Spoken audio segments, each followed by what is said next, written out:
From this to this, nakakahiya talaga kapag makalat ang kwarto mo. Mabuti na lang meron ako nitong sofa storage box. Yes, may sofa na ako, may storage box pa ako dito sa kwarto.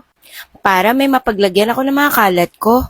Hindi ko na kasi alam kung saan ko ilalagay ang mga to. Malaking tulong talaga sa akin tong storage box. May mga upuan na din ako dito sa kwarto. Kaya ganado talaga ako maglinis ngayon kasi may lalagyan ako ng mga kalat ko. Grabe, ang dami ko ng abubot. Sayang naman ko itatapon. Magagamit pa naman kaya ilalagay ko na lang dito sa storage ko. Nilagay ko na rin pala dito sa tabi para pag may bisita ako may upuan na din sila. Alam niyo ba guys na napakatibay din ito, pwede talaga upuan at hindi mayuyupi. Kaya nakakatuwa kapag meron ka nito, magiging aesthetic talaga ang kwarto mo or sala. O kayong mga mima, mag-decide na po kayo kung gusto nyo magkaroon nito. Iiwan ko po yung yellow basket ko, i-click nyo lang.